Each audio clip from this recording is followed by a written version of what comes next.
الله دې زمونږ او ستاسو په حال باندې رحم وکړي. ډېر فکر کوئ. زه ډېر ځلې تقریر کې دا خبره کوم، کله مونږ ګاډي والا سره ناست یو، ټریفک والا راشي، نو هغه کلینډر دې ډریور ته وایي چې دا ګاډی داسې راواخله دې بس سره یا ټرک سره داسې چې وځه، کنې اوس دې ګیرۍ ستا خو کاغذونه خراب دي، نو هغه هم څه داسې تاو راتاو کړي داسې ترېنه وځي. نو وایي زه چالاک یم. محترمو عرض مې دا کو، غیبتونه من کړي، پردي مالونه من خوړلي دي، هر څه من کړي دي، خپل کاغذونه په شرمو شرمولي دي. سبا له په دې ټریفک ور روان یو، په کومه به تېرالو؟ په دې ټریفک ور روان یو که نه روان؟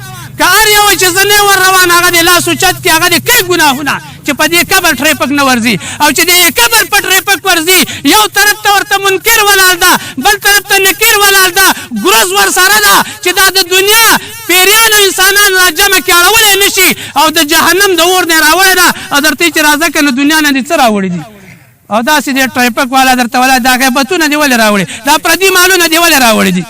راځه که نه اوس دې دا کاغذونه ټیک که که نه، ته خو داسې مردارو کاغذونو سره د قبر په ټریفک ور روانې چې یو طرف ته ترې بچ کېدی نه شي. د قبر ټریفک نه بعد د قیامت په ټریفک ور روانې، په کومه به ترې بچ کېږي؟ او د قیامت د ټریفک نه بعد پولې سویرات په ټریفک ور روانې، په کومه ترې نږدې؟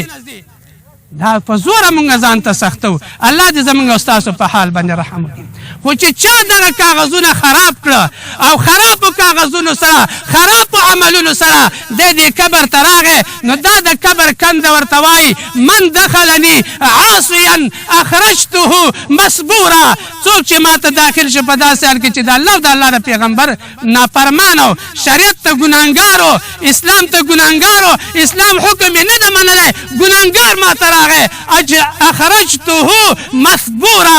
زه به یې داسې بهر کما چې اوس به هم هلاکتونو ته چغې وهي. د قیامته پورې چې قیامت نه کام شوی، داسې سزاګانې ورله ورکمه چې هغه خو به بلکل زیاتې وي. خو چې کله دی بهره موځي، نو وایي به چې یا الله ماله زما هلاکت راولې، یا الله ماله زما هلاکت راولې. الله دې زموږ او ستاسو په حال باندې رحم وکړي. نن انسان ته چې د مرګ یره شي، هغه ورته کور پرېږدي، د پلار وطن جایداد پرېږدي، ملک پرېږدي، وطن پرېږدي، بل ځای ته تښتي، یاره زما د مرګ یره ده. خو د الله تبارک تعالی ګرفت دومره سخت ده چې په هغې کې د ټولو نه آسان مرګ ده. آسان پکې دا مرګ ده، ځکه چې دی سختو عذابونو ته حواله کړي، نو دی وایي یا الله هغه زما مرګ څه شه، هغه مرګ ماله راغلی وی. مرګ به ته په سوالونو غواړې، په زارو به غواړې، خو نه به درله راځي. محترمو، دنیا کې د ټولو نه غټه سزا پانسي ده او مرګ ده، خو د آخرت په عذابونو کې د ټولو نه وړوکې هغه مرګ ده، بلکې هغه شته هم نه. محترمو، یو کس په دې اعتراض کوي چې دې باندې دا اژدهاګان د کوم ځای نه راغله؟ دا خو اوس دا قبر ورله موږ وکنسته، پاکه یخه خاوره وه، نه پکې سوړه وه، نه میږی او نه څه، نو دته د اژدهاګان د کوم طرف نه راغله؟ نو محترم امام غزالی د هغې جواب کوي، دا اژدهاګان دلته مخکې نه دي راغلي، دا د انسان په جسم کې تللي دي. د انسان په دې جسم کې دننه د دې جراثیم تللي دي. څنګه جراثیم دي؟ د انسان مونځ نه دی کړی، د انسان بېلمازي کړې ده، د بېلمازۍ هغه جراثیم د ده بدن کې دي. 10 اژدهاګان هغې نه جوړ شوي، 10 اژدهاګان ورته د بېلمازۍ نه جوړ شوي دي، 10 اژدهاګان ورته غیبت نه جوړ شوي دي، 10 ورته چغلۍ نه جوړ شوي دي، 10 ورته د سود نه جوړ شوي دي، داسې ورته بل څه نه جوړ شي.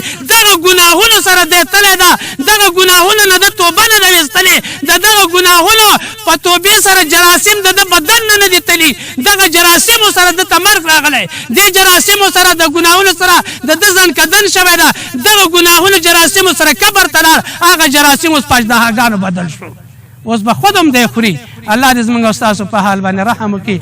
او قبر هم برابر ده، میلمانه هم دي، په همدې به اکتفا وکړو، خو یېروئ ما، ذهن کې ورباندې سوچ وکړئ. الله دې زموږ او ستاسو په حال رحم وکړي. هذا و آخر الدعوانا ان الحمد لله رب العالمین.